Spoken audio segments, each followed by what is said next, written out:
The best team won it. Spain are the champions of Europe. Reigning European champions. Winners of 4 European championships. A nation that has built not one but 2 all-time great generations of footballers in the space of 15 years.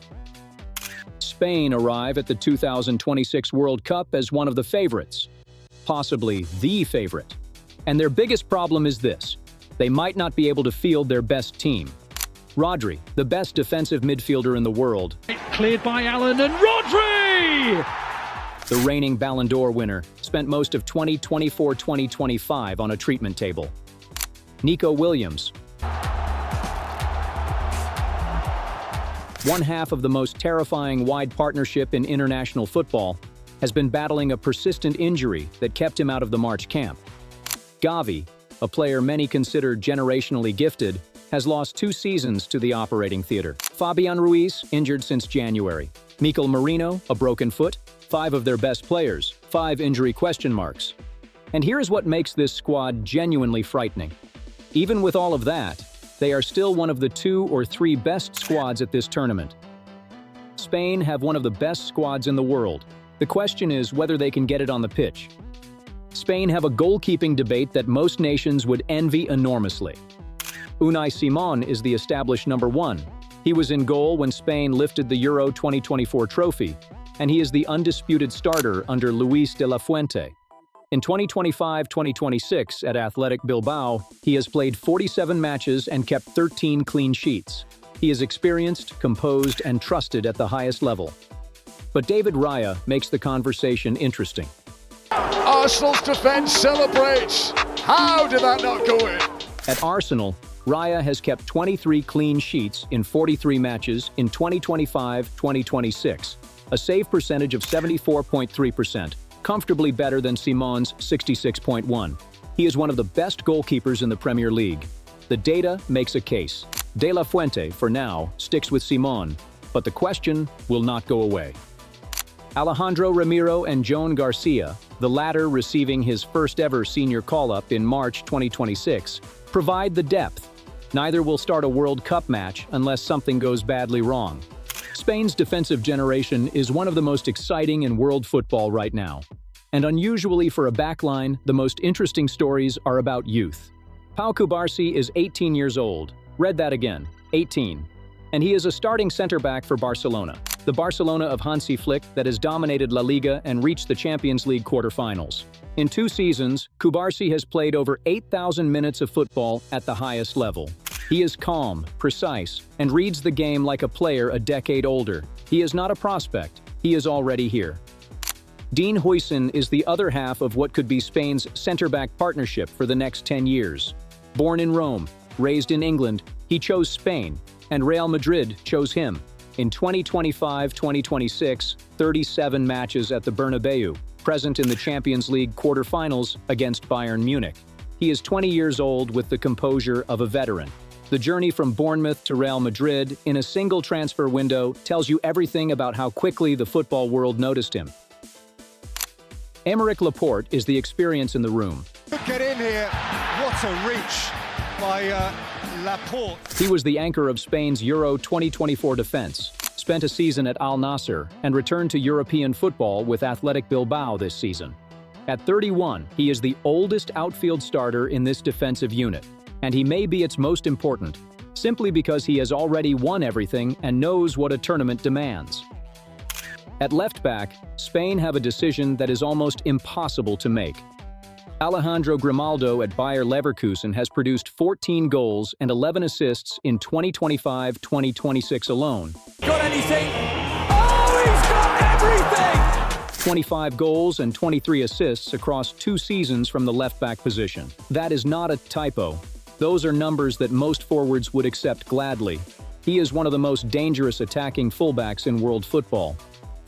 Marc Cucurella is the established starter, and he earned that status at Euro 2024. 9 goals and 8 assists across 2 seasons at Chelsea, Conference League winner, Nations League finalist. He is dependable, defensively sound, and trusted by De La Fuente. The competition with Grimaldo is real, and it is genuinely unresolvable on paper, which makes it one of the most compelling tactical decisions of the tournament. Pedro Porro at Tottenham continues to be one of the most productive right-backs in Europe. 5 goals and 16 assists across 2 seasons. Back. Here's the second wave. Oh! With 601 combined crosses. He provides the attacking width on the right that complements the system perfectly. Marcos Llorente gives De La Fuente tactical flexibility that few squads can match, capable of playing right back, central midfield, and right wing depending on what the game demands. Christian Mosquera, who made the move from Valencia to Arsenal and earned his first senior call-up this season, adds emerging depth. If Spain's defense is excellent and their attack is terrifying, their midfield is something else entirely. It is, position for position, the deepest and most talented midfield group at this World Cup. And it is half broken by injury. Start with Rodri, because everything starts with Rodri. The Manchester City midfielder won the Ballon d'Or in 2024.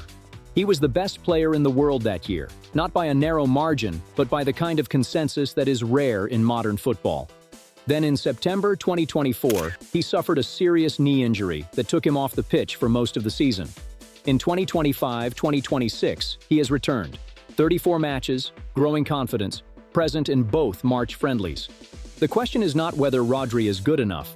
The question is whether the Rodri who returns to De La Fuente's side is the same one who left. Based on what we have seen so far, the answer appears to be yes. Pedri is 22 years old. After years of injuries that interrupted what should have been a seamless rise. In comes the cross, and Pedri makes it 5-2. 2024-2025 was the season that confirmed what everyone suspected. He is the best midfielder in the world. 70 matches, 7 goals, 10 assists. The kind of season that ends debates. In 2025-2026, with 4 goals and 11 assists in 42 appearances, he continues to run the game from central midfield with a composure and vision that invites comparisons to Iniesta and Xavi. And at 22, those comparisons no longer feel like pressure. They feel like destiny. Dani Olmo was the best player at Euro 2024. Not one of the best. The best. 23 goals and 15 assists combined across 2 seasons at Barcelona, playing in the spaces between the lines where the game is won and lost. He was the player who made Spain's system click at the Euros, the one who found Oyarzabal for the winning goal, the one who drifted into pockets that no one else could find. When Olmo is at his best, Spain are a different team. Gavi is 21 years old and has spent 2 years fighting his own body. A serious knee injury cost him most of 2023-2024, and in 2025-2026 he has managed just 6 appearances, 197 minutes, as he continues his recovery. De La Fuente has been clear. Gavi is in his plans for the World Cup.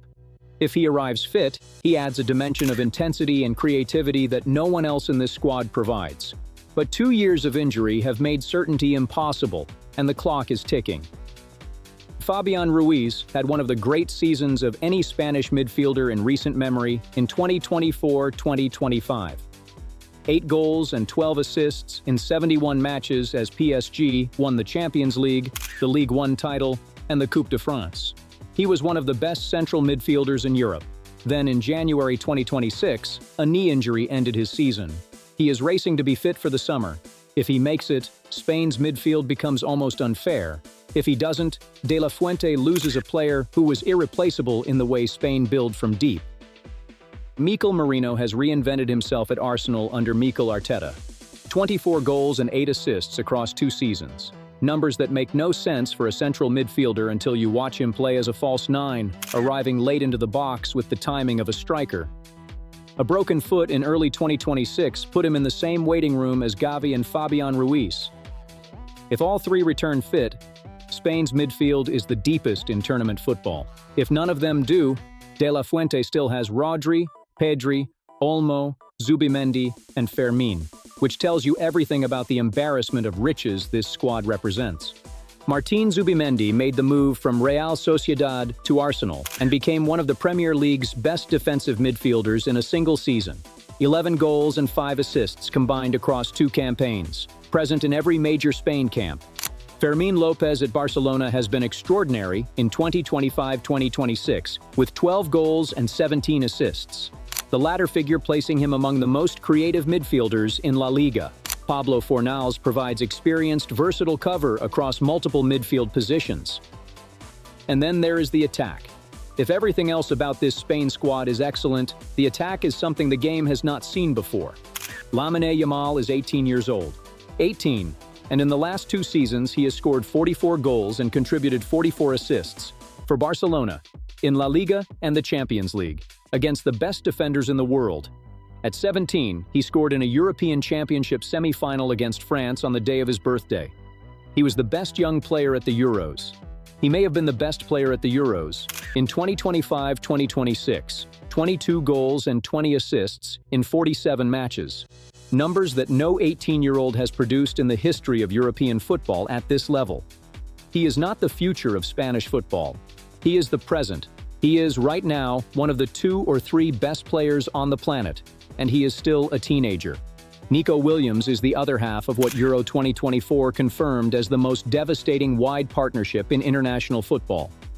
22 goals and 12 assists across 2 full seasons for Athletic Bilbao, with the kind of direct, explosive wide play that fullbacks have nightmares about. The concern for De La Fuente is the pubalgia that has disrupted his 2025-2026 season. Just 30 appearances, absent from the March camp. If Nico Williams is fit and firing alongside Yamal, Spain's wide game is virtually unplayable. The question mark over his fitness is the most important question mark in Spain's entire World Cup preparation. Mikel Oyarzabal scored the goal that won Spain the European Championship, in the final, against England, with the match at 1 goal each. That moment defines him for most people, but the numbers across 2 seasons tell a fuller story. 45 goals and 16 assists, 199 combined shots on target. He is one of the most reliable strikers in La Liga, a consistent producer for Real Sociedad season after season. He is the reference point at the top of Spain's attack, and his record at international level is impeccable.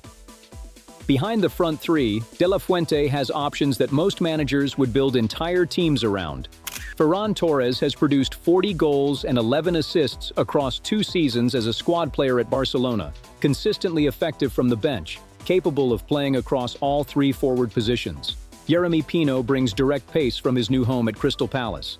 Ander Barrenetsea, earning his first senior caps in March 2026, offers left-sided width and creativity. Victor Muñoz, 7 goals and 5 assists at Osasuna this season after being released by Real Madrid, proved his case to De La Fuente with a debut goal against Serbia. Alex Baena provides another creative option from wide areas. And then there is Alvaro Morata, captain when Spain lifted the Euro 2024 trophy. 13 goals in 2024-25 across AC Milan and Galatasaray. But 2025-2026 has been difficult. 3 clubs in 2 seasons, just 895 minutes at Como, absent from the March camp. De La Fuente has not given up on him. The question is whether the captain who lifted the trophy in Berlin can find the form to justify his place in the squad by June. Spain have won the European Championship 4 times. They won the World Cup in 2010 with one of the greatest teams the game has produced. They have spent the better part of 20 years as the benchmark for international football. And the squad they bring to the 2026 World Cup is arguably better than any of those. An 18-year-old who is already one of the best players on the planet. The reigning Ballon d'Or winner back from injury. The best midfielder in the world at 22. A center-back pairing with a combined age of 38. A left-back who has scored 25 goals in 2 seasons. Forwards who won the Euros, who score in Champions League finals, who produce season after season at the highest level. The problem, the only problem, is that several of them are still not fully fit. Gavi, Fabián Ruiz, Merino, Nico Williams. The injury list reads like a who's who of world-class talent racing against time. But here is what makes Spain genuinely dangerous, beyond any fitness calculation. Even at 60% of their maximum, with half their best players carrying doubts, they are still better than most teams at 100%. The 2026 World Cup has a serious Spain problem. And for the rest of the world, the terrifying part is this: Spain know it.